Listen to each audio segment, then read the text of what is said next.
Hello, dear friends. This is Sam from the Compassion and Cucumbers Vegan Podcast. Thank you for joining us today. We appreciate your presence, as always. Before we get to this week's episode, I want to talk for just a moment about the senseless, racist, mass shooting that claimed the lives of 10 people and injured 3 others at a supermarket in Buffalo this past Saturday. If you live in the Western New York area, you have no doubt heard of this horrific incident through your local or regional news outlets and know that officials are investigating it as a hate crime. How could it be anything else? While I can't begin to fathom the degree of hatred that would compel a person to plan such a heinous and cold-blooded act, much less to carry it out, I do know that this kind of hatred isn't born. It is made. It is taught. Christine and I are middle-aged, queer, white women. We cannot and would never attempt to speak to the experiences of our Black and other global majority family, friends, and neighbors. But our hearts are with them, and we share their sorrow and their desire for justice.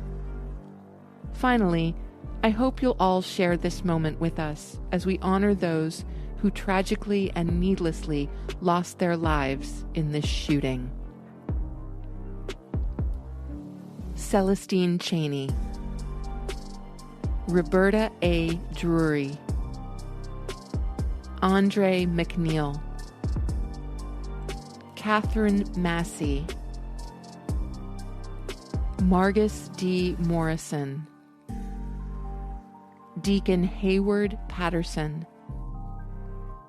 Aaron Salter, Geraldine Talley,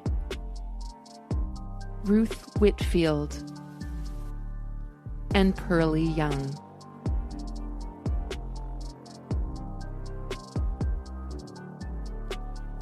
Thank you, and enjoy the episode.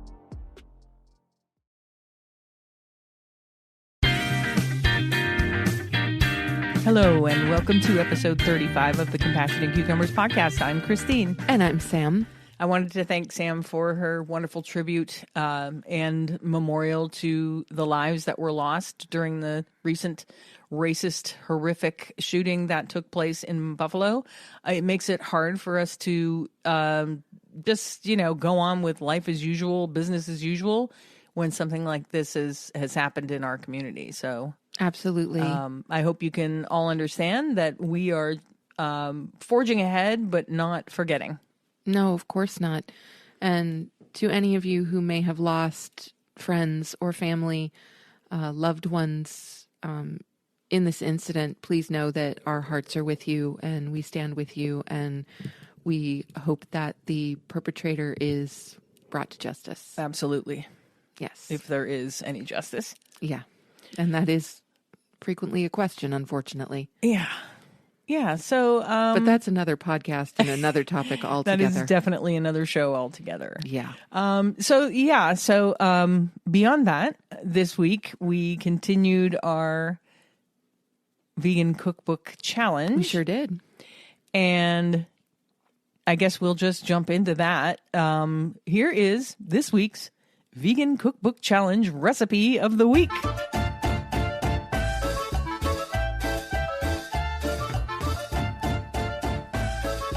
This week, we did a recipe out of a cookbook that Sam so very graciously gifted me just last week. And this is actually a cookbook that I've kind of had my eye on. This is Janae Claiborne's, I don't know if you're familiar with her. She's Sweet Potato Soul on YouTube and Instagram. And this is Sweet Potato Soul. That's the name of her cookbook, Sweet Potato Soul. 100 easy vegan recipes for the southern flavors of smoke, sugar, spice, and soul.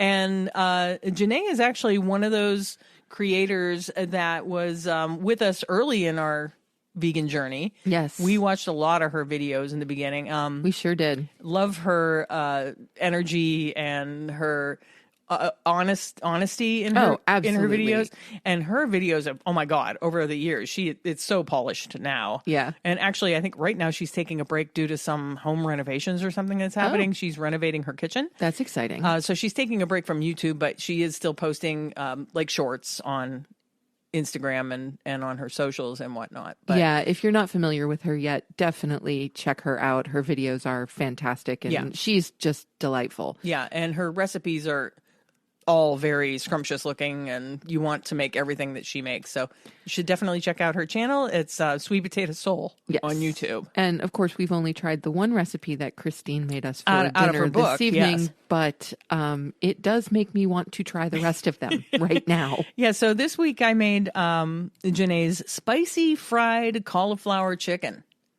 Ugh. Yeah. Now, this recipe will definitely scratch the itch. If you have the itch for like a fried chicken or any kind of soul food or any kind of fried anything, if you have the itch for that, this will definitely scratch it. And by fried, we do not mean air fried. We do not mean pan fried. No, this is deep fried. Yep. This is the real deal. Yeah, this is double battered and deep fried cauliflower. You make large florets of cauliflower, and you do like a wet dry, like a double batter thing. Nice. And it turns out really, really nicely. Oh, this was outstanding. Easily the best fried cauliflower I have ever had. It was delicious. And the house smells like a diner, but it does. It does. We do have a pervasive smell of vegetable oil right now, but I'm willing to live with that for this cauliflower. Yeah. Like, it is so good. Tender on the inside, crispy on the outside. Yeah. Spicy, soulful. Oh my gosh. Amazing. Yeah. So obviously this is not something that we can eat on a regular basis. Oh no.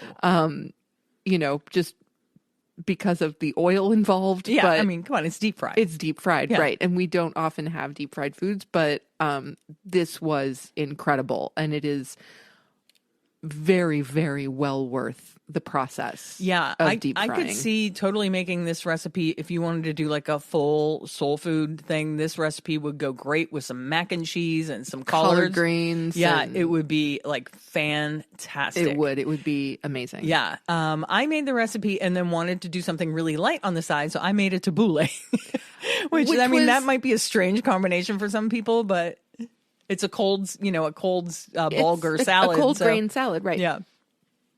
And it was really wonderful. And I thought it was a perfect compliment because if we had had anything heavier, like I know we just said this would be great with mac and cheese. Yeah. But if we had mac and cheese, I feel like for me, the meal would have been too heavy. It would have been. But like if it was like the dead of winter. Well, that's different. This dead of would winter, be a great, different. like if you want to do a full on soul food meal, yes, this would be great. Yes. Yeah. And just, kind of acknowledge it's like, okay, today we're overindulging. Right. Yeah. And it'd be fantastic. But under the circumstances, with it being spring and not in the dead of winter, yeah. The tabbouleh was kind of a perfect complement. It was light and fresh and had a little bit of a citrus zing to it. Yeah. And it complemented the kind of heavier, slightly greasier feel of the cauliflower really beautifully. Yeah. But this is a great recipe, and it doesn't take a whole lot of time. Unless you're like afraid to deep fat fry, that's like the most difficult part of it is the deep fat frying. Just because you have a giant vat of 350 degree oil, right? But beyond that, it's super simple recipe. Mm-hmm. Lots of really great flavors achieved by the spices and stuff that she puts in the batter. Just amazing. Really good. And it's just got like this hint of hot sauce kind of thing going on. It's good. Yeah, absolutely fantastic. Now you did this. We do not own a deep fat fryer. No, because it's not necessary. It's not. You just use a good either a cast iron or a good Dutch oven of any kind. Yeah. You need about 5 cups of oil, light oil, flavorless oil, something that you can deep fat fry like vegetable oil or saffron or canola. Some people use canola or peanut. I used vegetable oil. And like I said, you need like 5 cups, which is pretty much an entire container of vegetable oil. Yeah, it's a lot of oil. And Yeah, then you just heat that sucker up to 350 degrees. It does help if you have a thermometer, a candy thermometer, or a frying thermometer of some sort. Or you can just like keep testing it. Drop a little bit of the batter in, and you can kind of tell when things are taking a little bit too long to brown. Yeah. Then you need to turn the heat up a little bit, because especially when you're deep frying vegetables, they can cool that oil down really quickly. So yeah, I wonder why that is. I mean, do you find? I mean, I know we haven't I'm not sure actually we've ever deep fried meat of any kind. Except for when my family bacala. used to do bacala. Right. For New Year's Eve, or Christmas Eve rather, we would do the fishes. And we used to do the 7 fishes way back in the day. But we boiled it down to what everybody loved, which was the bacala, which is basically deep fried cod. Yes, just served cold. Yeah, battered deep fried cod. And it's awesome. But yeah. So do you find that the cauliflower would lower the temperature even more than the cod? I mean, probably not. It's been so long, like you said. Yeah, it's been a long time. Yeah, and I let the cauliflower sit at room temperature, so it wasn't like fridge cold. Right. So that it wouldn't like drastically reduce the temperature of the oil. But anytime you deep fat fry, the oil temperature fluctuates, so you have to keep your eye on that. Yeah. Because if it gets too low, then whatever you're cooking kind of absorbs. Just absorbs the oil. Yeah, and you don't want that. You want it at 350, between 350 and 375. If you go any higher than that, then things start to burn on you. Yeah. And you don't want that either. So yeah. So it is really helpful to have a candy thermometer or some sort of deep fryer thermometer. Yep. And you must have been paying attention, because I have to say the texture of that cauliflower was the perfect happy medium. It was not greasy. It was nice and crispy, nice and light. It was good. But still tender on the inside. Yeah, beautiful. And since you make the florets like really big, so like you can like pick it up with 2 hands. Yeah. It gives you that kind of fried chicken It does. feel. Yeah, it does. I actually took my first bite with my fork, and Christine just looked at me and said, Pick "What it up are you with doing? your hands." Pick it up. You're supposed to eat it like fried chicken. Yeah, eat it with your hands. That's what makes it good. Yeah, and it was awesome. Yeah, so this is a great recipe. So, kudos to Janae Claiborne and this recipe. I'm looking forward to digging into this book a little deeper. Oh, big time. Yeah. So that was our recipe of the week. Okay, so we're going to start a new segment that we're going to do monthly.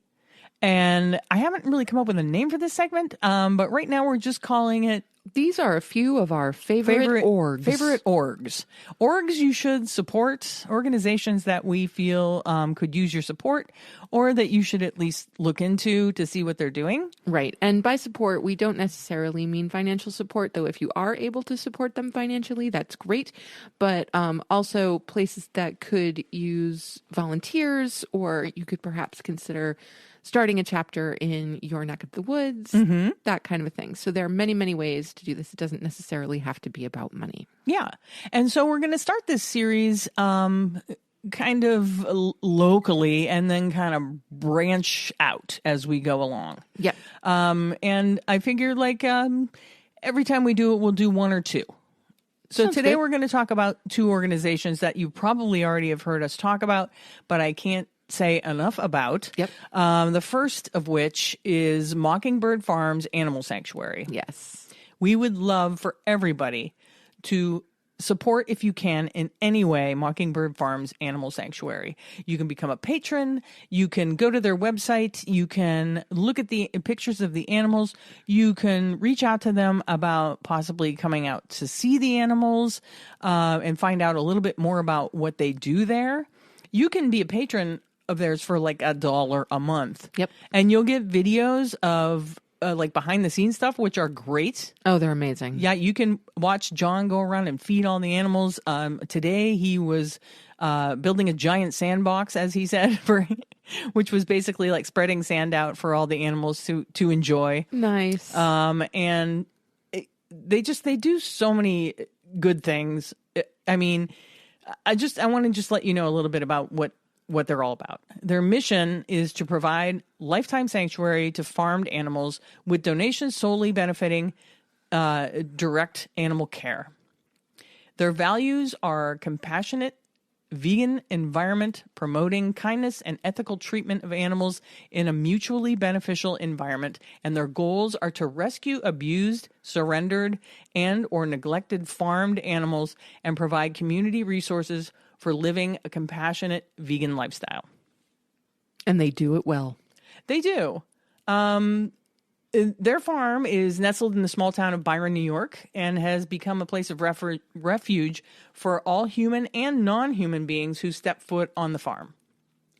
Surrounded by the serenity of vast western New York farmland, 6,000 square foot Victorian era barns, apple and pear orchards, gardens and vineyards, and beloved herd of rescued animals. Mockingbird Farm's sanctuary embodies true peace and sanctuary for the living beings in our company. Mockingbird Farm Sanctuary is a 501c3 corporation solely operating as a result of your donations. Yes. So that's something to bear in mind.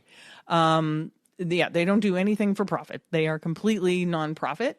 And we would encourage everybody to reach out to their website, their socials, just to see what they're doing. I know there's a lot of farm sanctuaries out there, and maybe you have one near you. If this is something that you'd like to do, but you're not in our area, reach out to a farm sanctuary in your area. Absolutely. And see what they need. A lot of these sanctuaries have wish lists. Some of them have Amazon wish lists of things that the animals need, supplies that they use on the farm that they can't always afford. So I just wanted to tell everybody to do that. Sounds good to me. Just as a reminder, and I'm sure we'll do this during our housekeeping as well, but we are always running a fundraiser for Mockingbird Farm Animal Sanctuary, and you can contribute by going to our Buy Me a Coffee website, which is buymeacoffee.com/cucumbers. That is correct. And I'm sure you'll hear that again. Absolutely. You most certainly will. Definitely in further episodes, but probably in this one also. Absolutely. Once I reach the housekeeping segment. We just can't say it enough. No. So to carry that on to our second org that we would like people to support or at least educate themselves about. It is another organization that I'm sure you've heard us talk about, and it's Food Not Bombs. Yes. The Buffalo chapter specifically for us of Food Not Bombs, but there are chapters all over the world. And if you're not in the Western New York area, please reach out to their website, foodnotbombs.net. And they have a map that shows you all of the locations of their organization all over the world. And I'm sure there's one near you that you can help, either by donating food or time or resources. Absolutely. So Food Not Bombs acknowledges about 500 chapters on their website, but they believe that there are a number of groups that have not asked to be listed on the website, that they're functioning completely independently and have not asked to be added to that list. So we think that there are over 1,000 chapters of Food Not Bombs in over 60 countries in Europe, the Middle East, Africa, the Americas, Asia, Australia, and New Zealand. They're active in 500 U.S. cities and another 500 cities outside the United States. And there are 60 Food Not Bombs groups in Russia. So, wow. Yeah, pretty amazing. And what Food Not Bombs does is they cook and share vegan meals with people in need. And again, it is completely not for profit. The food is given away. And a lot of the food that they're getting is coming from grocery stores and markets in the local area. They're taking the things that the grocery stores can't sell. And instead of having it thrown away, which is phenomenal because there's an unbelievable food waste crisis in the world. 40% actually of American food is thrown away to the tune of approximately 1,400 calories per person every day. Yeah. And, you know, it is well documented that it's entirely possible to feed the billion people who go hungry every day with the food that is wasted in the world. So kind of amazing.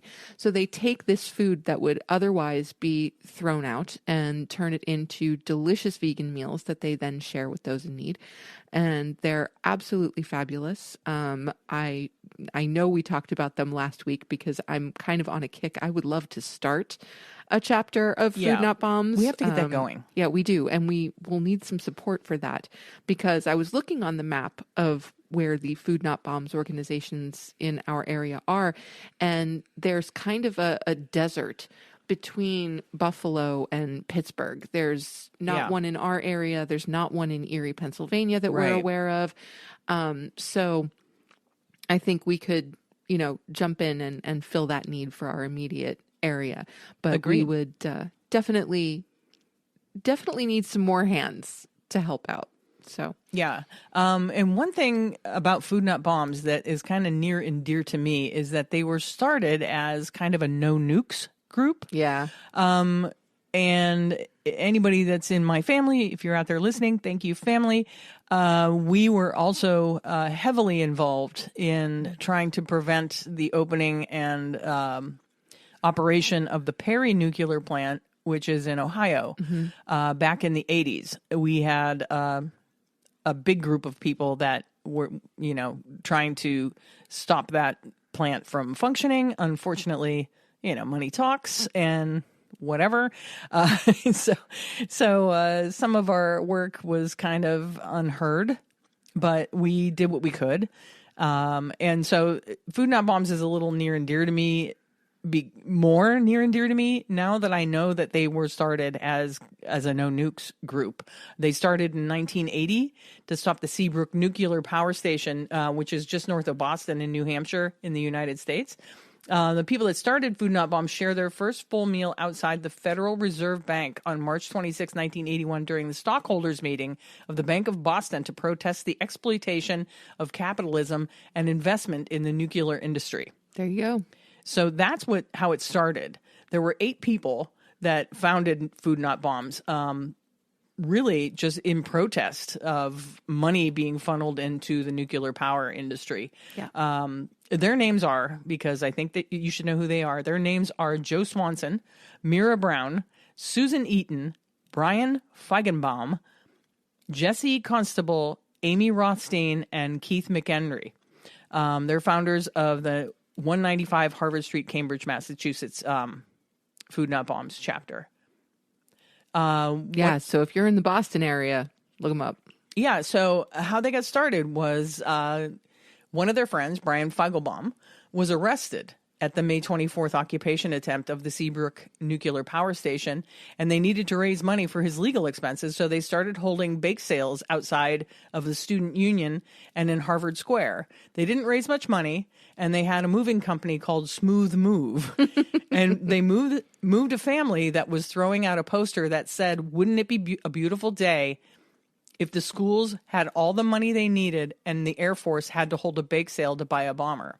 That gave them the idea to buy used military uniforms at the Central Square Army Surplus store. So they dressed up as generals and propped up the poster next to their baked goods and told people they needed them to purchase their cookies and brownies so that they could buy a bomber. Oh my gosh. It caught people's attention, and while they didn't raise much money, they did reach a lot more people. The First National Bank project asked them to design a brochure about how the board of directors of the Bank of Boston also sat on the boards of the Public Service Company of New Hampshire that was buying Seabrook Nuclear Power Station, and the board of Babcock and Wilcox that was building the power station. They were already distributing produce that couldn't be sold from Bread and Circus Natural Grocery, so they decided to take some of the recovered food, prepared soup, and dress as hobos and set up a soup kitchen outside the stockholders meeting of the bank with the message that their policies were similar to those of the banks that caused the Great Depression. So this was a really emboldened group of people, of activists. Yeah. Like they had a lot of really great ideals and a lot of really great ideas about how to attract attention. Mm-hmm. Yep. So I'm really, the origins of this organization are just amazing to me. Oh, absolutely. This is the kind of activism that we really need more of today. Yes. This is like, these are carryovers from the 70s, these people, you know? For sure. And that form of activism, I mean, a little bit of it has not so much died out, but I think that people's fear of the retribution that will happen if they do activism like this is so intense now. Now, I know there's a lot of animal activists out there doing stuff like this, you know? Yeah. We need more people, especially like given what just happened in our area. Yeah. We need more people out there being active and vocal and finding ways to capture people's attention and to connect to their communities. And this is the kind of thing that people should be doing. Absolutely. That we all should be doing. You know, I would love to dress up in a military uniform and sell cookies, you know. Sounds like a good time to me. You know, just so that you can capture people's attention and people will be like, what are you doing? You know? Absolutely. It was a brilliant, like they said, they didn't earn a lot of money, but what they did was they captured people's attention. Yes. And they were able to have those conversations with people to enlighten them to what they were trying to bring attention to, you know? Mm-hmm. So cool. So, yeah. So Food Not Bombs. If you're in our area, you can check out the Buffalo faction of Food Not Bombs. The Buffalo faction? The Buffalo chapter? Yes, thank you. I couldn't find the word. They have a Facebook page. So the easiest way to reach them is on Facebook because I believe the link to their original website is not functioning for some reason. Okay. So reach out to them on Facebook. That's Food Not Bombs, the Buffalo chapter of Food Not Bombs. They're pretty active on Facebook and it's pretty up to date on Facebook as to what they're doing over there and what their events are. Yes. And if you're not in the immediate Buffalo area, there is also a chapter in Rochester, New York, in Syracuse, New York, in Ithaca, New York, in Corning, in Binghamton, in Utica. So, and then of course, Albany and more chapters come into being as you get closer to New York City. Yeah. But so no matter where you are in the state of New York, if this is something that interests you and you'd like to get involved, there is a chapter not too far from you. Yeah, I can tell you if you are in the Western New York area, I can tell you what their current sharing schedule is for the Buffalo chapter. On Mondays, they share meals. Their downtown share is at 1 p.m. in Lafayette Square. On Tuesdays, West Side share is at 2 p.m., West Ferry and Grant Street. And Saturdays, their downtown share is again at 1 p.m. in Lafayette Square. So if you know people that are in need of food, that's where you can find it. Excellent. Yeah. So those are just two of the organizations, and we'll be exploring more organizations as we go along in this series. We sure will. Every month we'll give you one or two of the orgs. What did you call it? Orgs? A few of our favorite orgs. A few of our favorite orgs. I know, not very original. I'll come up with something better, I promise. I kind of like that. It's not bad. These are a few of our favorite orgs. Yeah. Yeah. I don't mind that. I don't mind that at all. If I can reference musical theater, I will. I know you will. Okay. So with that, I think we're going to kind of, keep this on the shorter side. We're at 30 minutes right now. Wow. And I guess we'll just move right into our housekeeping section. We're still working on an email newsletter. If you want to be involved in that, shoot us your email address, either DM me or email me at compassionandcucumbers@gmail.com. We will be at Taste of Vegan on June 1st. Yeah, we will. So excited for Taste of Vegan. Looking forward to that. Woohoo, Veg Fest season. Yep, and then Western New York Veg Fest is in August, I believe August 7th. That's correct. And we'll give you more information on that as it rolls out. We are doing affiliate links to the cookbooks that we're talking about. So you will be able to find a link in our show notes to purchase this week's cookbook, Sweet Potato Soul 100 Easy Vegan Recipes. Just look for the link in our show notes. And just bear in mind that is an affiliate link, and we do get a teeny tiny profit every time you buy that cookbook. What else? Oh, we'll also be having some other links, affiliate links to kitchen products that we use and love. And those will be coming up on our show notes as we start talking about them. Yeah. I'm thinking of maybe incorporating a little section after each recipe about some of the things that we love to use in the kitchen. Yeah, that makes perfect sense. Yeah. Calls to action. We always have this call to action. Go to our Buy Me a Coffee site and donate to Mockingbird Farms Animal Sanctuary. That's buymeacoffee.com/cucumbers. See, you did hear it again in this episode. I knew you would. Mm-hmm. I knew you would. Email us or DM us your topics for our top 5 challenge game that we're going to be doing every month. Because, hey, the next one's coming up. Yep. So send us some new topics.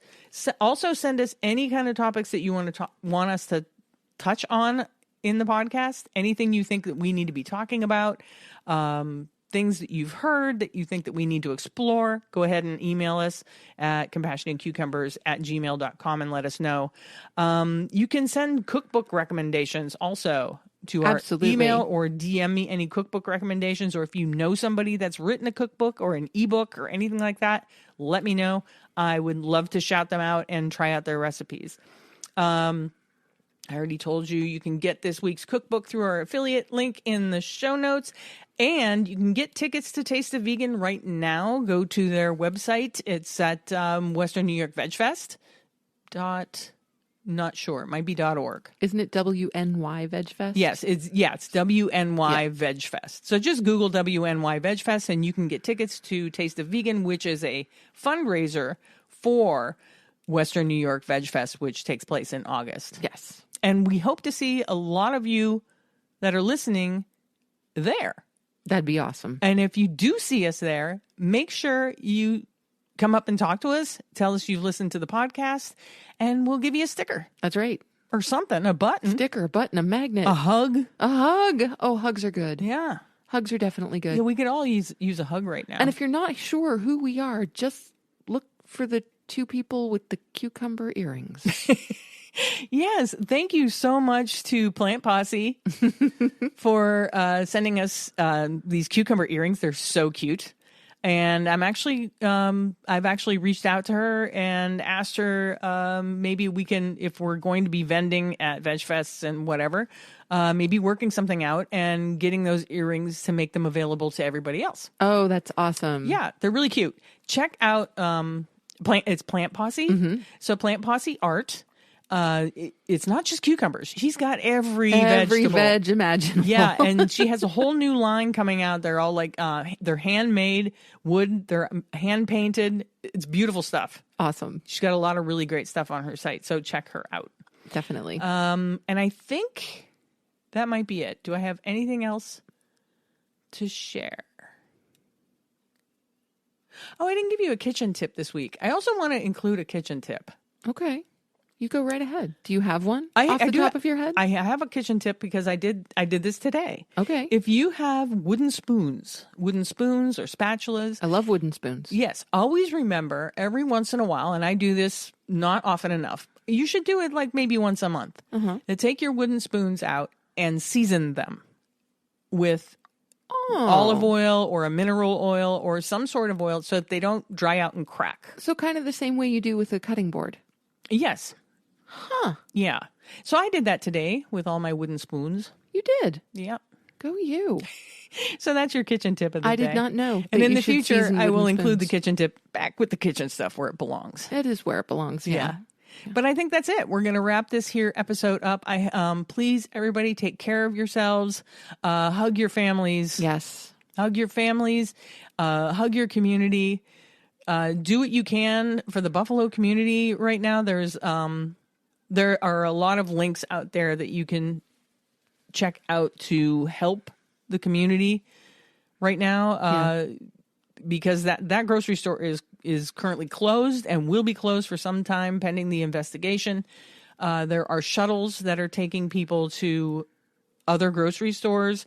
If you need food, please reach out. Yes. Reach out to us. We will put you in touch with people that can get you to where you need to be. Absolutely. There are people offering rides and etc. So just take care of yourselves, everybody. Yes. And we'll see you next week. We sure will. Thanks so much for listening. Thanks, everyone. Bye-bye.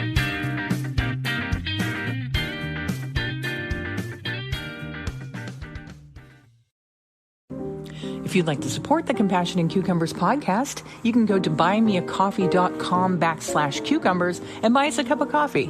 Thanks so much for listening and for supporting us in what we're doing. We're really having a good time with it.